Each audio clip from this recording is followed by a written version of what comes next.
Hey, it's George the Tech. It's Sennheiser. Always see Sennheiser. Sennheiser microphones. Everybody knows about the MKH800 shotgun mic. This is the gold standard of voiceover recording. But there's some other mics here, and Chris Phillips is going to tell me about something I've never seen before. It's the MKH800 Twin. George the Tech. Tell us about what makes this mic unique, and why is it so tiny? How can it be that small? Yeah, thank you, George. Actually, the whole line of MKH mics you can see are generally pretty small.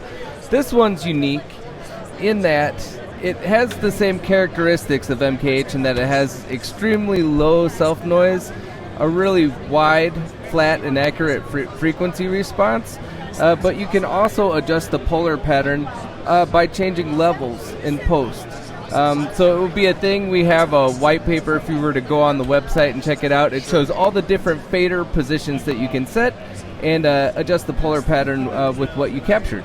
So is it outputting more than one signal at a time? Are we getting a stereo output? Yeah, you can see on the bottom.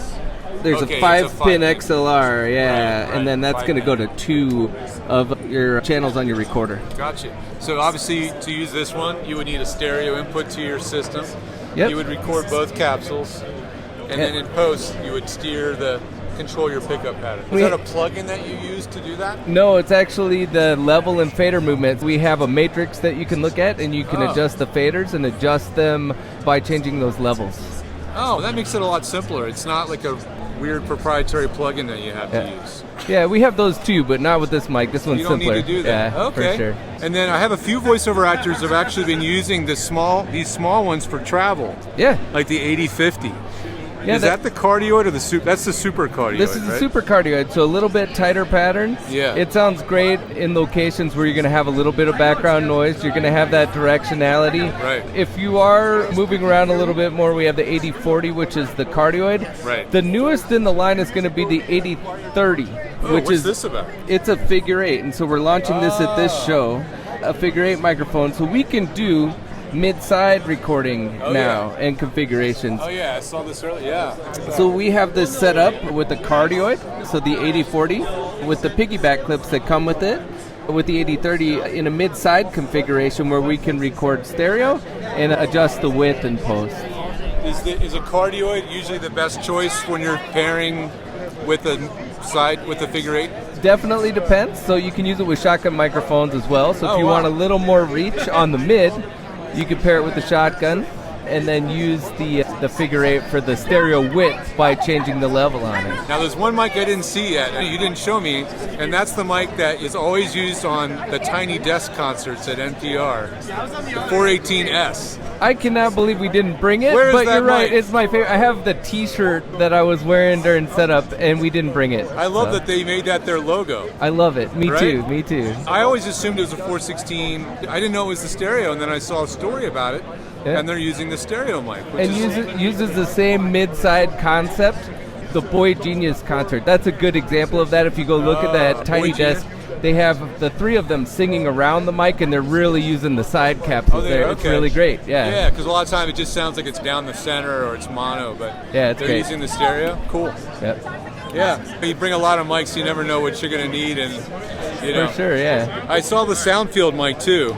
This is the Ambio VR mic. So this is a A to B. It captures an A format, and we convert it to B format. What's the quick 30-second of what the heck is A and B format? Try to lead in spatial recording and recording for immersive. B format is a format where you can adjust the pickup pattern in a 360 degree in post. The Ambio VR mic works really well if you're doing VR production. Right, exactly. And that has the windscreen removed so you can see the capsules, I guess? Yep, yeah, it's the capsule matrix there. Do you need any special hardware recorder or just a 4-channel recorder? You need a 4-channel recorder, and then we have the A to B format converter as a Sennheiser converter that you can just download that works with the mic. Gotcha. Nice. Thanks a lot. Thanks for showing me the line. Yeah, thanks for stopping by. We'll see you around. Thanks. All right. In case you're wondering what a long shotgun mic looks like, this is a long shotgun mic right here. This is your Standard MKH416 that most of us like to use. It's about 10 inches long. This is the 870. This is a long shotgun. Dude. This one is really a 416 upgrade. This is the OG that a lot of us use. The 8060 is really the upgrade. This is honestly what I would say would be the next step up in their product line. And this is an entry-level mic, a lot less expensive.